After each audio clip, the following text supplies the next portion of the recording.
Hi, everybody. Thank you so much for joining us.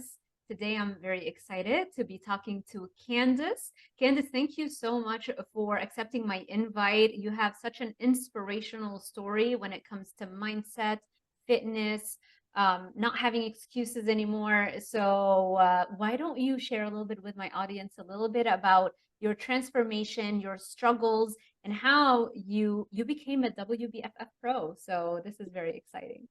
Yes. Well, first off, thank you so much for the invite. I appreciate it so much. I love being able to connect with other fitness-minded people, but also with people who are really committed to sharing the message to other people and allowing other people to see what's possible for them. Because the more that they can see themselves in someone else's story, the easier it is for them to actually start taking action towards their own goal, right? So I think it's highly important. But yeah, I had a huge transformation that I'm still super, super grateful for. And I think when we have those difficulties and struggles, it allows us to understand where other people are coming from too and know, again, what's possible. But I had actually been really heavy into fitness before I had kids. So I have two kids. I have a daughter who is going to be 13 in September, and my son is 9.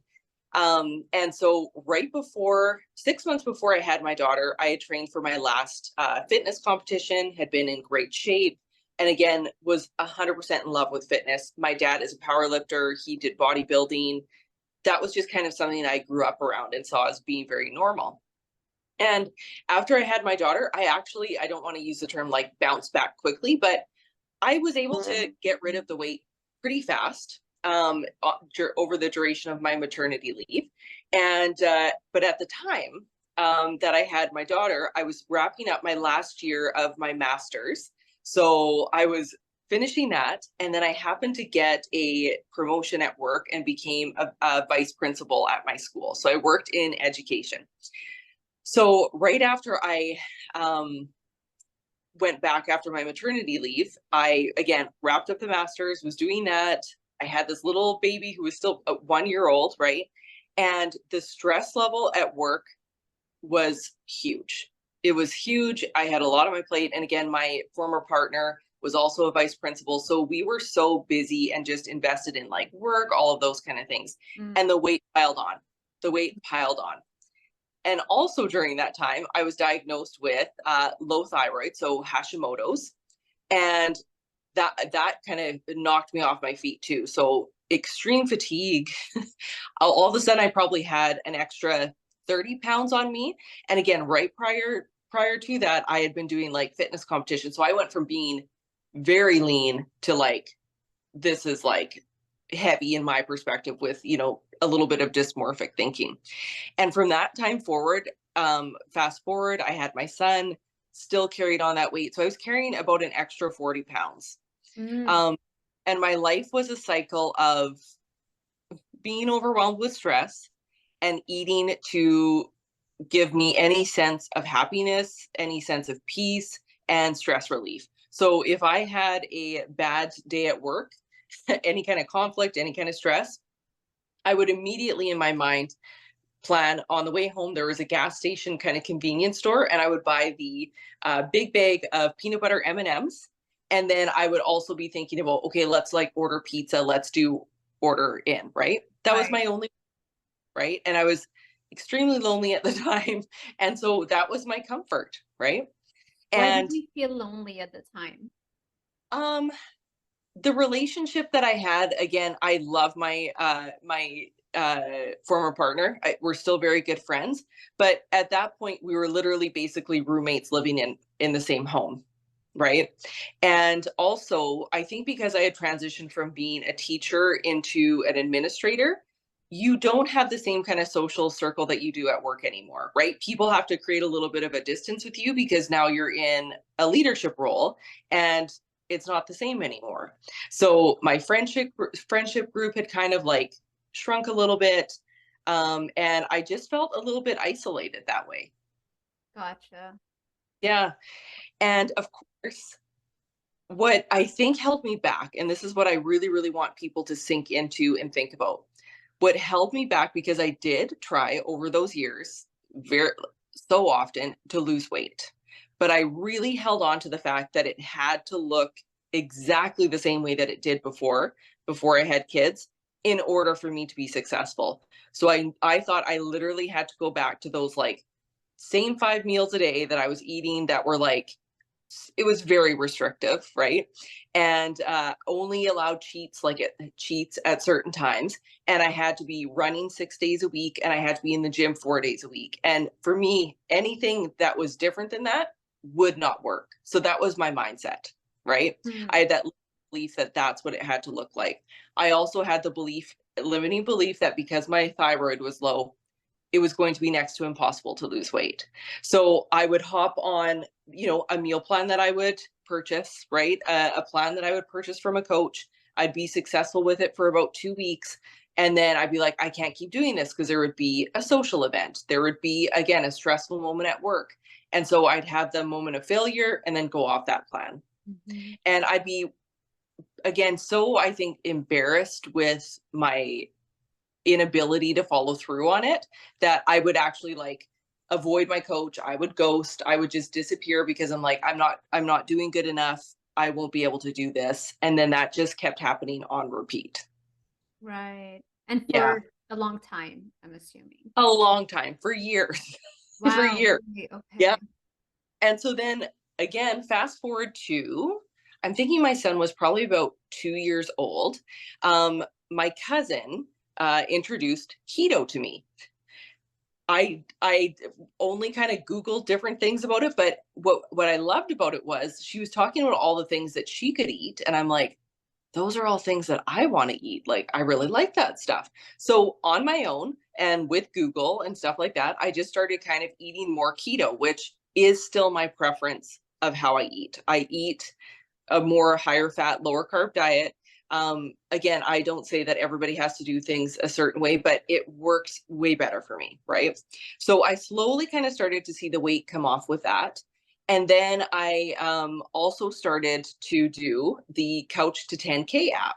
So I had ran before, and I was like, you know what? It's 3 days a week. And literally it's 25 minutes. I have a treadmill in my basement, so I can do this when the kids are home. I can do it before I go to work. So I started with that. And I allowed myself, literally, I was like, it's okay if I start small.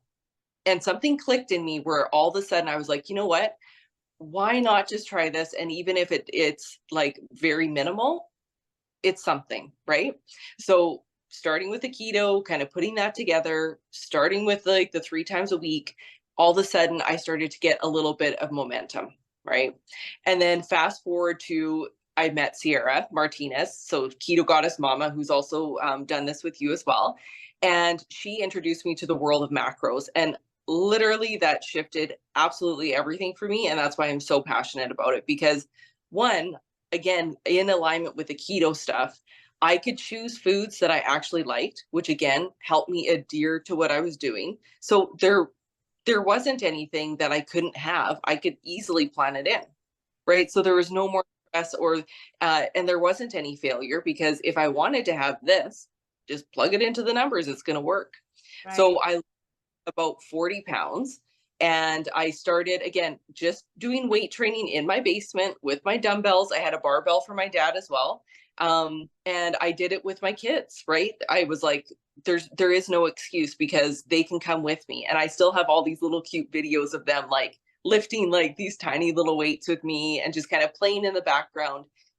And I think it's really important for our kids to see us do those things, because they see how important it is, and they see that you make it a priority, and they see the happiness that you get from doing those things too.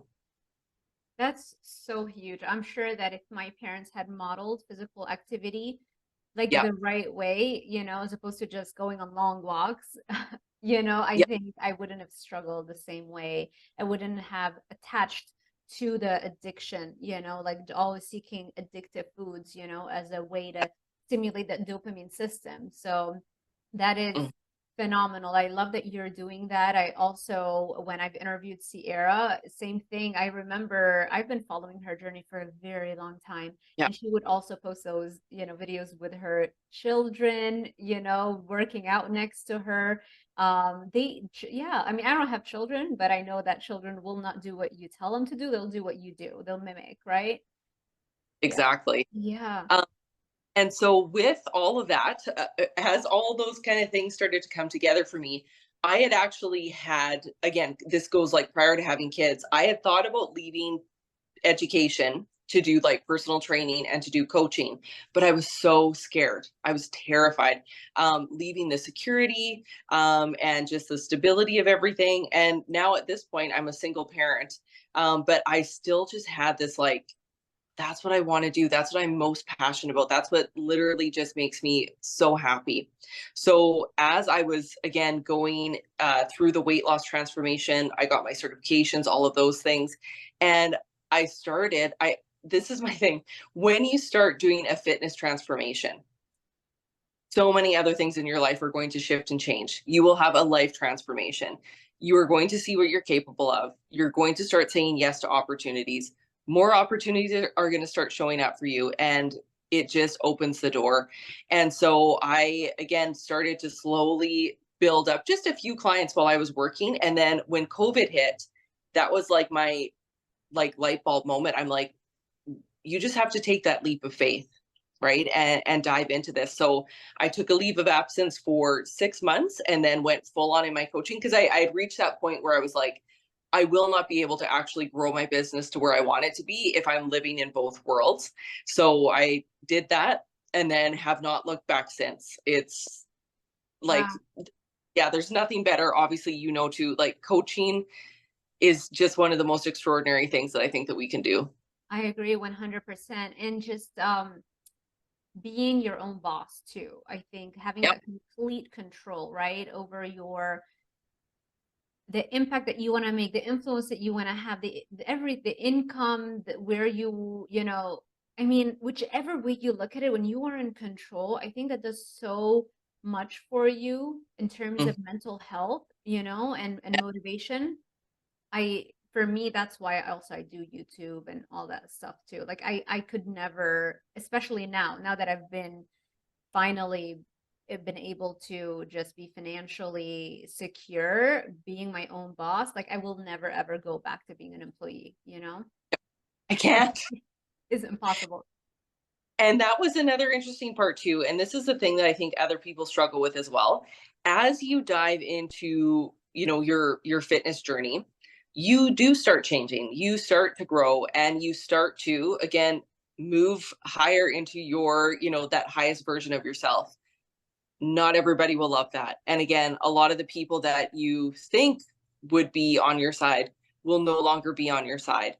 And so I know a lot of my clients too will struggle with, people making comments about things and people just saying like, come on, just do this or whatever.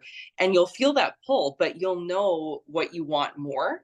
And I lost a lot of friends. And even when I was still working in education, people didn't like it. Like they really didn't like it. And the more that I put myself out there or the more that I step forward into that, the more kind of, I don't want to say like, I'm trying to think of the best word for it. Just like criticism and just really, really unkind, even bullying like situations at Wow. work. Yeah. And Yeah, you're a threat now because you're leveling up. So now your mere presence highlights the fact that they don't have the courage to take that yeah, leap that you had. yeah, And so every time they see you, you're reminding them that they're yeah, cowards, basically. yeah. Yeah.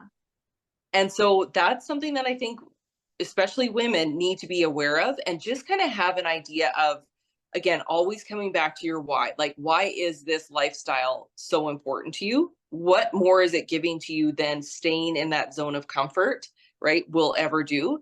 And knowing that you will find other people that are on your level or at least in that same trajectory and you can go that way, right? You won't always be alone, but you have to kind of have that almost shield so that okay, all the things that they're saying is because of this, and it's not anything to do with you really, right? Like they ultimately get to decide what they want to do, but you can still 100% pursue the things that you love the most. At 100%. And the stronger you get, the more physically fit you get, the more momentum you get, all of that changes your mindset, improves your mental health, and it becomes easier to be even more courageous. And you no longer have the anxiety and the fears and, you know, double guessing ourselves. And it becomes easier to set boundaries, exit toxic situations, right? You see that a lot, right? Tons. And especially with women, like I think so many women struggle with like the social situations. And because really it's so funny because in our world today, anybody who follows like a fitness regime is almost looked at as being like this like weird pariah, and like you're so abnormal, why would you ever choose to live life this way? And yet the other actions on the other side are so normalized, like social drinking, right? And when we at what alcohol actually does to our bodies, especially as females, looking at hormones, it's terrible. Like there's really nothing beneficial at all. And how we are honestly numbing ourselves most of the time, right? We're numbing ourselves out with Netflix, we're numbing ourselves out with alcohol, we're numbing ourselves out with food, and yet that is seen as just being this is what we do. Yeah, just running away from the discomfort, right? Yeah. It's so easy, like what David Goggins says, right? It's so easy to be great these days because everybody, like most people don't know what it's like to get uncomfortable. We're not Nope. used to it anymore, right? So once we understand that the only way forward, the only way we grow is by getting uncomfortable, you can't stop. Not like for me, it's like an addiction. I want to be uncomfortable, you know? Yeah. And Yes. so and then it becomes very easy to grow in all aspects of your life because now it's like we're doing the only thing that moves one forward, whereas 99.99% of the population isn't. Nope. And it's so funny. I saw someone else post on this, and then I went through like the exact same circumstance like yesterday. I started working just to make sure that I'm like really, really engaging my glutes because that's where I have to grow the most. So I started working out with this trainer, and I do feel like I push myself pretty hard, right? And Ciara programs very intensely. But there's something about having that other person there, you kind of go to like another level. And he was pushing me to the point where like I wanted to like just like swear. I was so like it was so intense. But it is so true when you think about it. The only way that muscle grows is we tear it, right? We tear it, we break it down, and then it's able to then rebuild. And that is exactly the same as us. If we never get that tear, if we never face that toughness, you're Yeah. not ever grow. And you will be so appreciative on the other side, right? Those things are just meant to grow us and stretch us, but they are going to give you all of those things that you really, really want. Everything you've ever wanted is on the other side of fear slash discomfort, Yeah. right? And then you get used to the discomfort. So Yeah. your pain threshold goes up, right? That's the beautiful part. It's hard to relay that and explain it to people. They have to experience it because it's not like I don't want to sit and watch Netflix. I'd rather sit and watch Netflix, you Yep. know? But at the same time, when I'm forcing myself to run or do those past failure reps at the gym, it doesn't feel as horrific as it used to feel. It's like I'm loving it. I'm creating like pathways to a dopamine hit every time I feel the discomfort. I Yes. actually get excited. It's weird. No, I 100% hear what you're saying. Like it becomes addicting. And that's what I love about this whole process. There is no end. And Mhm. that's the most beautiful thing in the world. Like we're never really going to tap out until we're like done and we've, moved on from this current life, right? So live and soak up every single second. Why would you not strive to just continually reach like that next level, you know?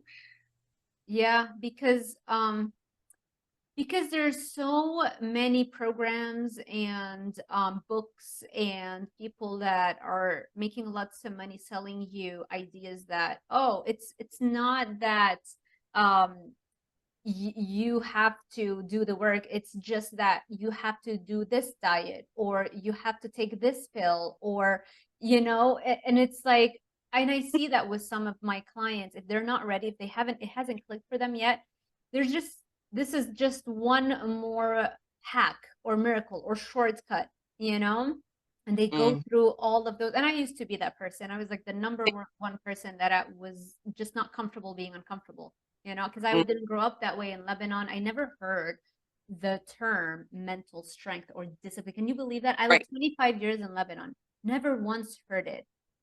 Like, Mm. that's why I struggled a lot to embrace it. But I feel like it's good because I had to learn it from scratch. I had to learn the basics a lot better. So like Yeah. when you build that foundation, I can now exceed somebody who maybe had the parents who like all of, and they gave it to them.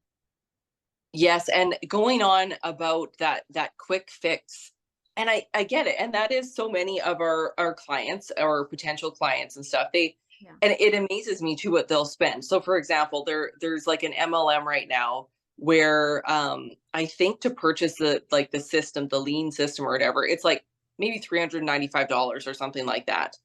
And that's actually like more than my coaching, where you would get one-on-one support. You actually learn how to make food work for you so that it creates a lifestyle. You Yeah. have your work plan for you, like you have all of these things, but people just want that immediacy, and again, not to push past that threshold. And it's because we're so desperate for that quick change and we want out of it. But you're right that it takes a lot to actually understand what it will take for long-term results. Yeah, yeah. It's somebody who refuses to settle that's eventually gonna get there and understand that this is the only way forward. You have to go through the pain because you can try multiple diets, like 3, 4 diets, and then you're like, okay, they don't work. I'm gonna settle. I'm gonna embrace Yeah. my overweight or obesity. It's, and I want to try and like forget about the negative health consequences or follow the influencers that are trying to dispute any link between overweight or obesity and health, which is a thing too these days.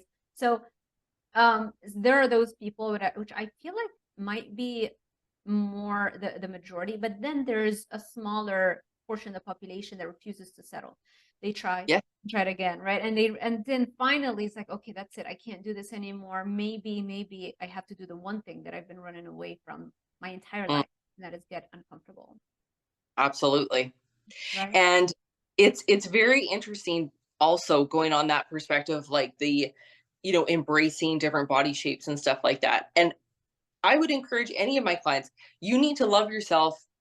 You are enough right now as you are, but you can love yourself and still make fantastic changes to get to a healthier spot, right?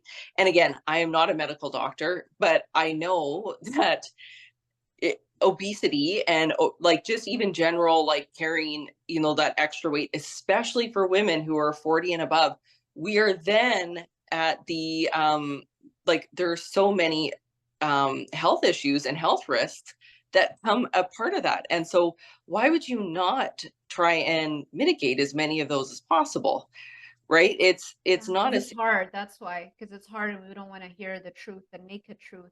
It's too inconvenient. So much easier to just go take a pill and try to numb down the symptoms and then take another pill to mitigate the side effects of that pill and settle and just try really hard to cling on to the healthy at every size movement. It's like, no, like that is misinformation. This is what we should be censoring, not us, the doctors that are talking that, saying it the way it should be said. no, you are enough just as you are, but not healthy and not creating a healthy future for yourself. Yeah, I Bottom agree. line. The beautiful thing too. So yeah, like the thing is, if to love ourselves, we have to do the right thing, right? We don't love ourselves by shooting heroin. So why should we No. love ourselves by shooting, addictive foods nonstop? It's the same. Yep. So I agree with that. And I do realize like when people are starting to make changes, their brains are fried from just Yes. decades of eating highly addictive foods. Like they have no happy chemicals left, you know? So Yeah. it's good to have positive feelings about yourself and try to do anything that makes you feel good. Mhm. The beautiful thing is that as you get fitter, healthier, stronger, you, even if you see, oh, you know, I hate this about my body, it's not the end of, it's not gonna throw you into a binge, because Mhm. now that tiny little thing that you don't like, you're so strong, it's like, oh, okay, I'm gonna work on that. Good, a new goal to get after. It becomes Yeah. inspiring, you know what I mean? Mhm. Absolutely. And that's where it comes to that like whole thing, how it's a never ending journey. I don't want to have a thing where I'm like, okay, this is good. I just always want to consistently have something that I can keep growing and challenging and changing about my body, my mindset, all of those It's things. fun. It is very, very fun. And for other women too that I work with, that's the other longevity piece that I think can be overwhelming for them too. And they have to remember that it again takes time, right? There are always going to be little spots that you might be slightly dissatisfied with, but the only way that you'll ever make changes is just by consistently showing up over and over and over and checking those boxes. What would you say is the number one thing that determines success in your clients? What like the ones that do make it? What would you say is the thing that they have in common? Or maybe it's more than one thing. hmm I would say there's a few things that I find. One, they don't allow the scale to run their life, right? So like they are able to distance themselves from the scale and see it as a benchmark. It's just a benchmark. It's for us to kind of watch and see, right? So they're more encouraged by looking at the physical changes that are happening than anything else. Two, they don't let any kind of like momentary failure make them throw in the towel, right? So if they have a bad day, they start to actually see this as big picture and go, okay, yeah, one weekend where I went with my girlfriends and I enjoyed myself doesn't mean that I've ruined all of my progress. And so now I might as well just give up. It's like, yeah, I had so much fun. That was awesome. It was a special experience. As I get back, I go right back to what my protocols are, and we're going to keep trucking along and seeing progress. And then the ones who are willing to ask questions or reach out for help. So if they're like, you know what, I'm literally struggling right now, I need some support. Let's partner together and figure out how we can navigate those things. But the worst thing that you can do with coaching is ghost and just like disappear and avoid and not do anything. Right. Or feel so embarrassed about a slip up that they just disappear, right? And it's like, no, that's just part of it. You know, you're never gonna have a linear, Oh, successful, solid track, you know, it's never gonna happen. yep. And honestly, the other thing that I find interesting is my more successful clients are often the busiest women. So Like, true. Me too. Yes, I oh, find the same. I have one client who has 5 kids. One has special like learning difficulties and requires a lot of support.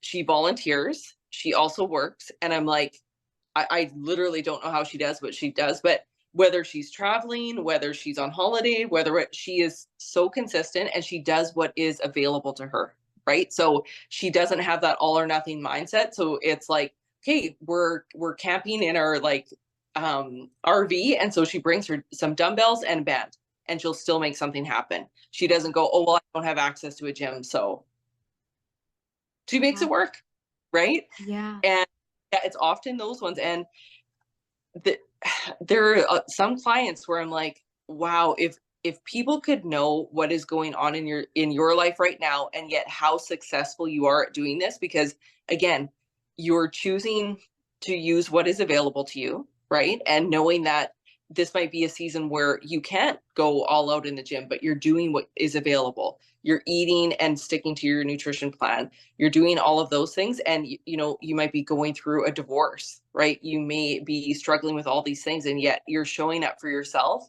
and you're making massive progress. Wow. Yeah. I love that.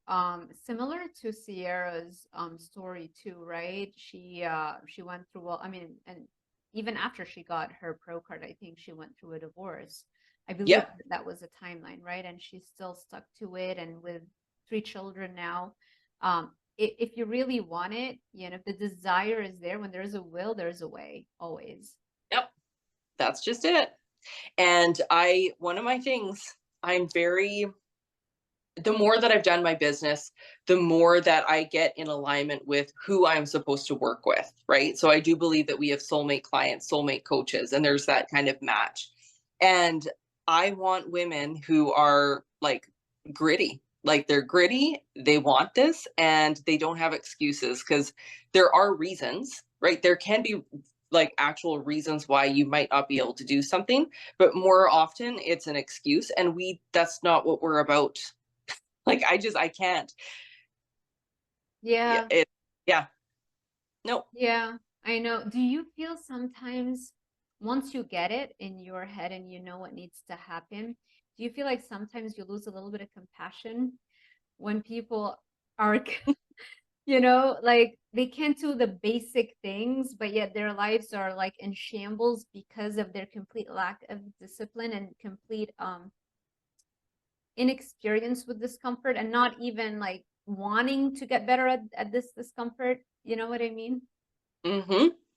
And you do have, I think as a coach, you have to have understanding around different things. And I feel like I'm good at seeing that with clients, but I also have gotten better at realizing someone's readiness factor, right? And some people just aren't ready. That's the thing. You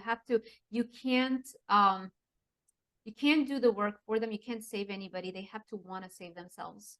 100%. Yeah. And Yep. I try as much as I can, because sometimes I do get the clients that I know they're far from ready. Then we might not even talk about diet and exercise.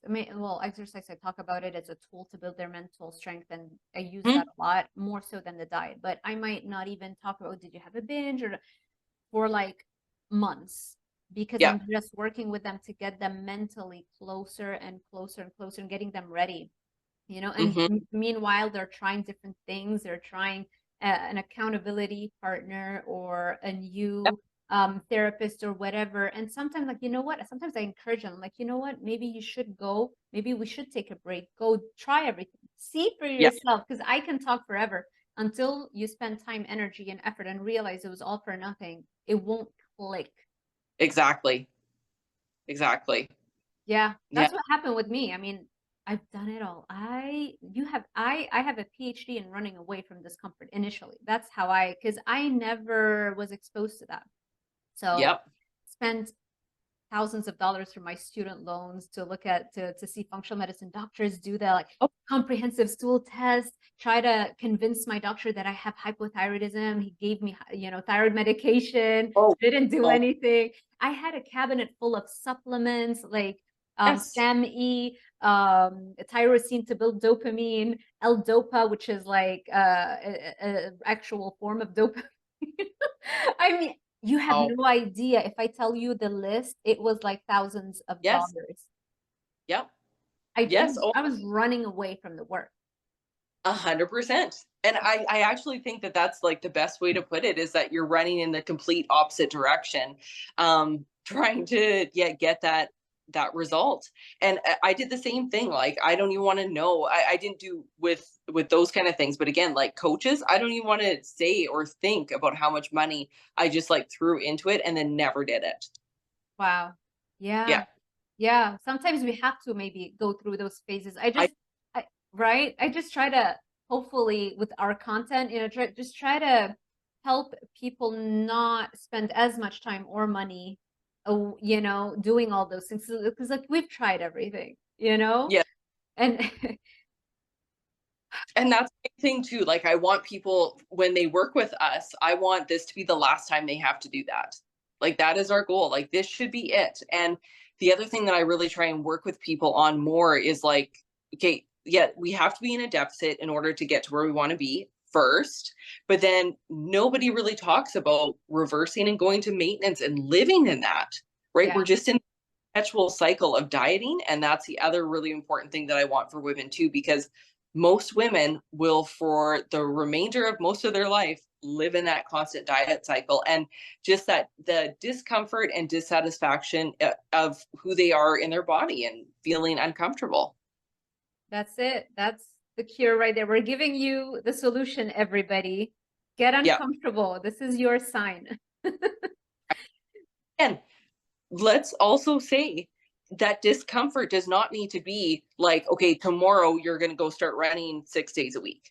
That's okay. Like, again, you can start with just something super small. I have a client right now who's like, she's so proud of herself because she started running for 15 minutes. Awesome.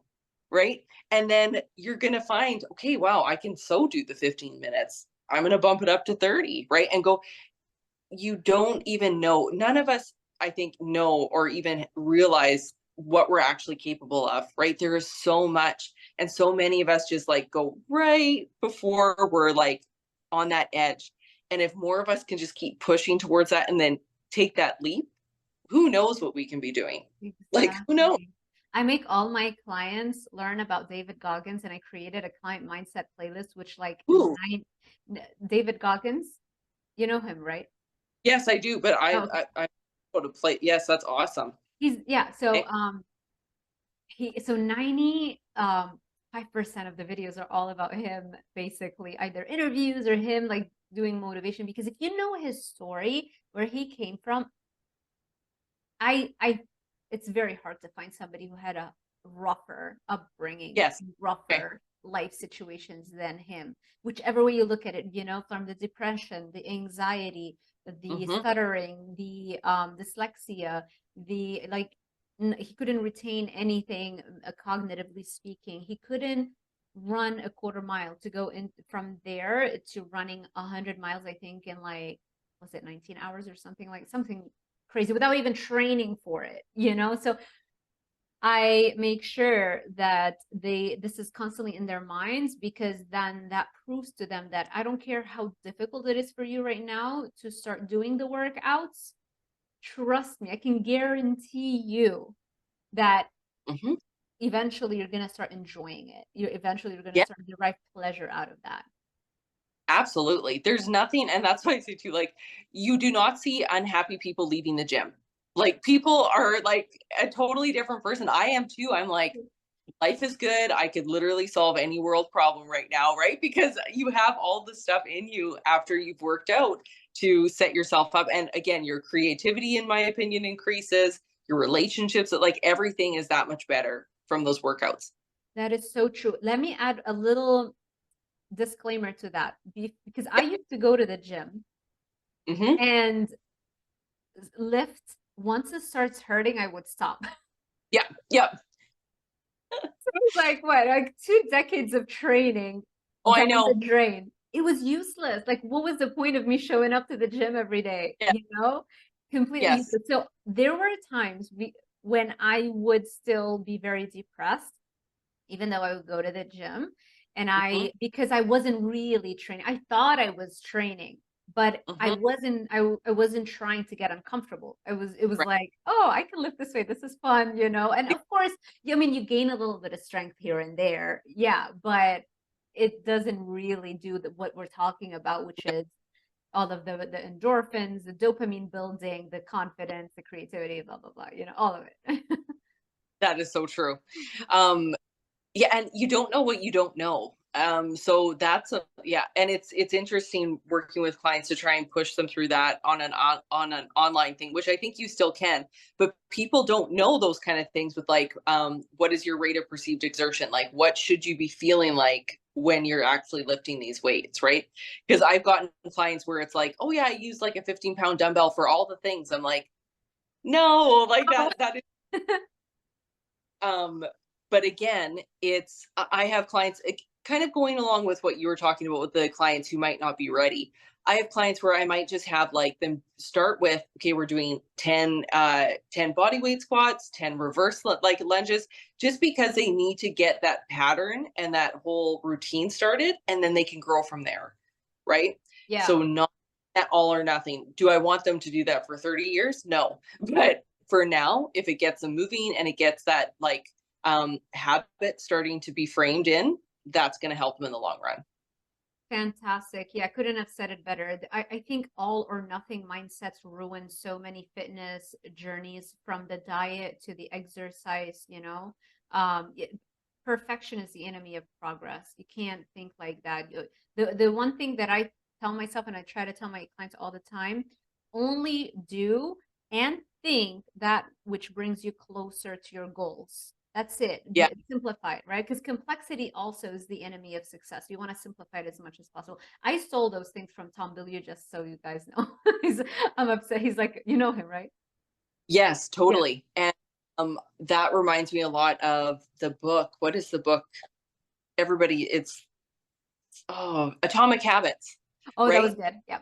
Yeah. So instead of like the same thing, like trying to do all these 20 things, what is like the one or two things that you can really focus your attention on that will then bring you to where you want to be? Right. Yeah. He mentioned some notion about like a habit that's like the foundation of multiple other habits. I forget the name he gave it. Or stacking, Core habit. like, Yeah, yeah, habit stacking is one of them, and then maybe a core habit or something like, or a macro habit. I forget. It was a long time, and also I was in a different mindset. I was still trying, and the reason I read the book is because I was trying again another way out out of the yeah, discomfort. yes. Yep.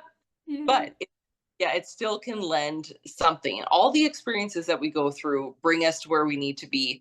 And again, it's okay that you failed time and time again. It's about finding that time where you just keep pushing through. Yeah, you just get up one more time. The line between failure and success is so thin that it's almost scary to think about. You know, it's Mm, like that person that tried one more time to try again is usually yeah. the one that makes it. And when I link it back to, and I know this is one of the things why I connected with Ciara so much, because I know that she had a similar experience too. When I did my first, I did a virtual show with WBFF when COVID had happened, but then I did my first show, and I remember I didn't place at all. And I went in thinking like, I have like, not like I was going to win it, but I was like, I think that I have like a good chance. Right. Right. And so many people will find that and go, oh, well, I guess it's not for me. Oh, I guess I'm not meant for this, or It's not any of them. meant to be. Oh, Right. I can't And hear that. Yeah. it did the opposite to me. I'm like, no, I'm going to win. Like, I'm getting my pro card. I don't care what it takes. Like, I'm coming back. And so then that fueled me to work harder, to do things differently, to grow, to challenge myself that much more, because I'm like, I know that I can do this, right? Even if it didn't happen, even if again, I didn't place at all, I'm coming back. And then same thing with the next show. Like, I got third. Was I satisfied?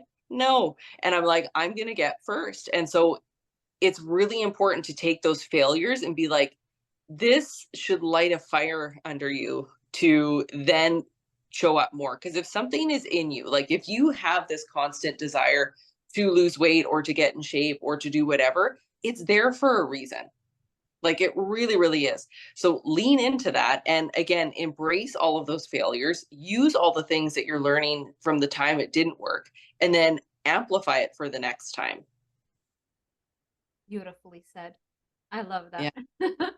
that. It's the same thing. Yeah, that's why again why I was attracted to Ciara and to you, because I found you from Ciara. She would repost you, sometimes you would say something about her being your coach, and that's how I discovered you. And then I realized as I started reading your post more, it's like, wow, I love the mindset aspect so much of this whole thing. You know, it's everything, I think. It is everything. And for people who listen to this after, the mindset piece is the number one piece of the whole puzzle. So the moment I get up, the first thing that I do is I talk about things that I'm grateful for. So just like into my own self. And then I listen to podcasts. I do not watch the news. Okay. I do not go on Instagram. I put on a podcast or an audio book, and that's what I'm filling my mind with. Just the same as your thing with the playlist with David Goggins, because we do become what we hear, what we're surrounded by, who we're surrounded by, all of those things. And so the more that you can really just start to reshape and reframe those thoughts, it will then again flow into all the other things. I also highly believe in affirmation. So that's like a nightly ritual that I do. And I've filled up a book that I have, and dead honest, like most of the things that I've put down there have happened because Wow. we start to just have that as like our focal point. That's what we're looking towards. And so again, we're going to be more open to seeing opportunities and things that are showing up for us. And Yeah. again, that helps those things come to be. That is so, so true. I truly believe that we create our own We do. reality, and yeah. And so just decide what you want to do and then figure out a way to do it. And I would add also the obviously the work. I know that you would agree with that. The work is necessary, you know, as opposed to just this is what I want to do or this is going to happen. Like the law of attraction is semi right in that yes, you want to think positive, you want to attract those things to you in the way that you think, but the work is necessary. Yeah. Yes.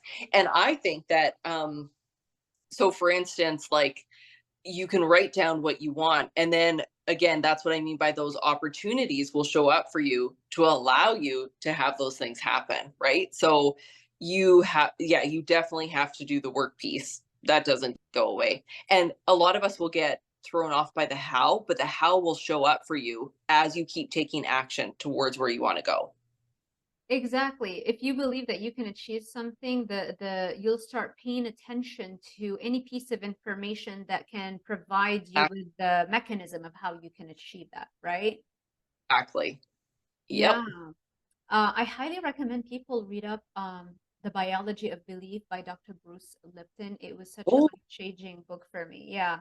okay. The Biology of Belief. If I know it's a thick book, Yeah. so you can get the gist of the idea, that life-changing idea, just by watching his YouTube presentations. He's got one that's only an hour long. He's got one that are 2 hour long. Okay. And you know, if you just watch those, you'll get this idea. And it's so powerful. It just shows you the science of how our thoughts change our Yeah. DNA. It's It, insane. right? What? Epigenetics. Am I saying that right? Exactly. Exactly. Yes. Epigenetics, whether the gene that you have is going to express itself or not. Yeah. Yeah, we're in control. Like you get to decide. Exactly. And It Yeah, we don't realize the power that we have within ourselves. And that's what I want people to see is like you have no idea what you are capable of. it's exciting. It's just, It is. you know, that's why we're so passionate, right, about what we do, because the fitness part is really a big driver of our mental expansion. I feel like people who are fit generally tend to do much better in all areas of life, not just fitness, you know? It's the gateway. It Yeah. is. Like Yeah. you'll get time and time again that and I can't remember who I heard it from, but I know I think it's Bedros Koulian. I Oh, hope I I always love him. Yes. see. And again, someone who is just like, I love it when people are like so direct and so like, it's not abrasive, but it's like he's very blunt. And I'm like, yeah, say it, right? He's And right. He's usually right. he's totally right. Yeah, Yeah. usually. And that's what he was saying too, that if someone starts to embark on a fitness transformation, almost guaranteed their whole life will change. And that's the other thing too that I would say about my clients. A lot of them, the very successful ones, and this actually makes me the happiest, have huge life changes, right? So I had a woman, and again, I'm not putting it to me, I'm saying that she like embarked on this whole fitness journey, lost 50 pounds. She left a job that she was very good at, but she created her own business and it is so rapidly expanding. It's unbelievable, right? So Wow. she started to see herself differently in a different light because of the whole fitness aspect and the nutrition stuff. She then had that courage to step into that, right? And then another one, same thing. She was working within a company and was like, this just isn't for me anymore. I have this calling to, again, create my own business. Did that. And then she also competed, right? That was something that she never saw herself doing. So you you will have the ability to really step into your greatness, right? And step into that zone of genius instead of staying just in that little comfort zone that so many of us will. Yeah. Yeah. Comfort zones are where dreams go to die. They do. Wow. I could go on for hours talking to you, Candice, because I feel like we believe in the same things, Yeah. you know, and very similar. But I do want to keep it a little bit more condensed so people are more likely to click on it. Like I can invest an hour on this. Um, I don't know if I'll ever have the courage to do like 3 hour long interviews. I don't know. It scares me. Yeah, that would be so long. It would be, you know, maybe when you get to like Joe Rogan level, then you can do such long interviews. Yeah. Who is amazing. Well, by the way, I'm a huge Joe Rogan fan. Me too. I mean, he's so unique in that he doesn't get sucked into a certain identity, like just this or it's like no, we're nuanced, we're complex beings, and just Hmm. because you know we like one thing doesn't automatically brand us as you know part of this group and believes everything else that this group believes. It's like, no, it's like, right? Yes. So Yeah. love it. Okay, so Candice, thank you so much. How can people find you and work with you? Yes. So you can find me on Instagram at Candice McMurren Coaching, and you can find me on Facebook at Candice McMurren.